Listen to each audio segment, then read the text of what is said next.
Bapak, Ibu, Saudara, sahabat BSJD dimanapun berada.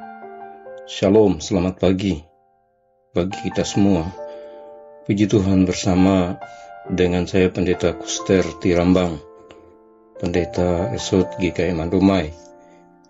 Hari ini mengajak kita, sahabat BSJD, berita selamat jadi Duma, sejenak mendengarkan tuntunan Tuhan melewati firman-Nya hari ini, yaitu dari kitab 2 Raja-Raja pasal 3 ayat 1 sampai 20 dengan perikop Yoram berperang melawan Moab. Mari saya ajak kita berdoa. Tuhan, tuntun kami, beri kekuatan kepada kami, mampukan kami dengan roh-Mu memahami kehendak-Mu melewati tuntunan firman-Mu yang akan melengkapi hidup kami menjalani seluruh kegiatan tugas aktivitas kami pada hari ini. Terkhususnya sahabat berita selamat jadi Duma BSJD GKE dimanapun berada. Terima kasih pakai hamba-Mu ini dengan kuasa dan kekuatan Tuhan. Dalam Tuhan Yesus Kristus kami berdoa. Amin. Bapak, Ibu, Saudara, Saudari, sahabat BSJD yang kekasih mengasihi Tuhan Yesus Kristus. Saya akan membaca beberapa ayat yang menjadi fokus bagi kita untuk mendengarkan tuntunan Tuhan, yaitu ayat 17 sampai ayat yang ke-19 yang demikian bunyinya. Sebab beginilah firman Tuhan, kamu tidak akan mendapat angin dan hujan, namun lembah ini akan penuh dengan air, sehingga kamu serta ternak sembelihan dan hewan pengangkut dapat minum. Dan itu pun adalah perkara ringan di mata Tuhan. Juga orang Moab akan diserahkannya ke dalam tanganmu. Kamu akan memusnahkan segala kota yang berkubu dan segala kota pilihan. Kamu akan menumbangkan segala pohon yang baik.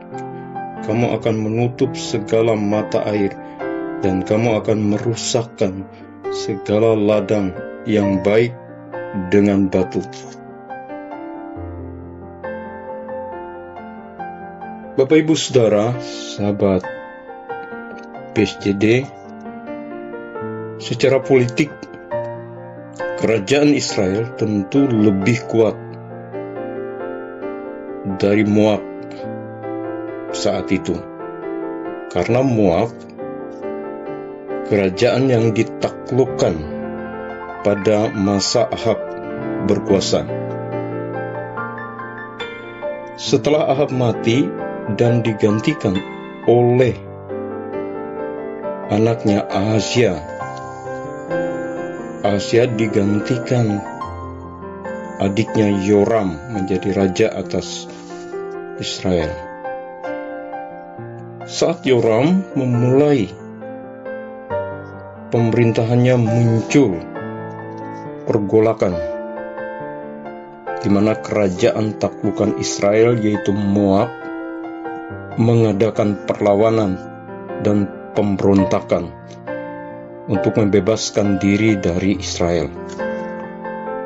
Moab menyusun kekuatan untuk menyerang Israel. Nah, dalam situasi ini Yoram merasakan ada kecemasan, sehingga ia meminta saudaranya Yehuda untuk membantunya, juga meminta Edom turut serta. Tiga kekuatan ini bersatu saat itu. Artinya 3 melawan 1 secara kekuatan tentulah Moab sedikit kemungkinan untuk dapat memenangi peperangan. Hanya situasi atau medan yang akan dilalui, yaitu daerah Moab, itu daerah yang kesulitan untuk mendapatkan mata air, yang tentunya itu sangat diperlukan oleh tentara, rakyat, bahkan ternak yang dimiliki oleh orang Israel. Dalam kesulitan itu, Yosafat, Raja Yehuda, mengajukan suatu anjuran untuk melibatkan Nabi Tuhan yang ada di daerah itu. Maka mereka datang kepada Nabi Elisa yang menggantikan Nabi Elia menjadi nabi atas umatnya. Bapak Ibu, jika karena Yoram, Nabi Elisa tidak berkenan melakukan sesuatu apapun yang dimintanya, tetapi karena Raja Yehuda, Yosafat, yang dalam hidupnya setia mengikuti firman Tuhan, Elisa memenuhi permintaan itu dengan melakukan kuasa Tuhan, yaitu memenuhi apa yang diminta oleh Yoram melewati Yosafat. Sahabat BSJD, benar saja bahwa ternyata bagi Tuhan kekhawatiran Yoram itu perkara ringan saja. Bahwa dengan melibatkan Tuhan dalam kesulitan, bahkan dalam menghadapi peperangan melawan Moab, percaya kepada kekuasaan dan kekuatan Tuhan, maka Tuhan akan membawa mereka kepada keselamatan dan kemenangan. Sahabat BSJD, apa hikmah yang dapat kita lihat dalam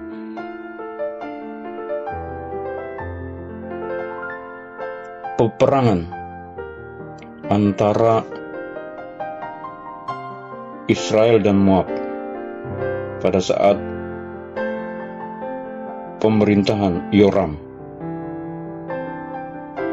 Hal yang dapat kita lihat sebagai pembelajaran dalam kehidupan ini dari peristiwa peperangan ini, pertama, peperangan itu bukanlah saja hal yang hanya mengedepankan kekuatan yang dimiliki secara politik, ekonomi, bahkan kekuatan-kekuatan yang lain untuk memenangkan suatu peperangan. Kedua, melibatkan Tuhan. Itu hal yang utama. Dengan memohon kuasa dan kekuatannya akan mendatangkan keselamatan dan kemenangan. Melibatkan Tuhan yang dimaksud adalah bagaimana para pemimpin dan kita harus memiliki hubungan yang intim dan dekat dengan Tuhan, setia, percaya, dan mengandalkan Tuhan, dan tidak terjebak pada kekuatan diri. Ketiga, keterlibatan hamba-hamba Tuhan yang dipanggil dan diutus untuk terus menyuarakan dan mengingatkan suara Tuhan melewati suara kenabiannya yang bersesuaian dengan ketetapan firman-Nya. Seperti yang diperjuangkan oleh Nabi Elia, Nabi Elisa, serta nabi-nabi Tuhan yang dipanggil dan diutus di tengah-tengah umatnya. Keempat, sebesar apa rasa ketakutan, kekhawatiran, kecemasan yang dimiliki atau kita miliki dibandingkan dengan keberanian kita untuk mengandalkan Tuhan. Selamat mengandalkan Tuhan. Tuhan Yesus memberkati kita. Amin. Kita berdoa. Bapa terkasih, kami mengucap syukur, kami berterima kasih untuk kesempatan yang Tuhan anugerahkan bagi kami hari ini. Terima kasih waktu anugerah-Mu ini. Maka kami memohon, berkatilah kami, secara khusus warga GKE, sahabat BSJD dimanapun mereka ada dan berada, dalam berbagai aktivitas, tugas, tanggung jawab, usaha, pekerjaan, dan seluruh kegiatan hidup sepanjang hari ini. Demikian juga kami menyerahkan kehidupan umat Tuhan dimanapun ada dan berada, diberikan selalu kekuatan untuk menjalani hidup pada hari ini dalam pertolongan Tuhan, agar kehidupan warga GKE, sahabat BSJD, dan orang-orang yang dikasihi Tuhan beroleh berkat, keselamatan, kemenangan di dalam kasih-Mu. Terima kasih Allah. Ampuni dosa kesalahan kami.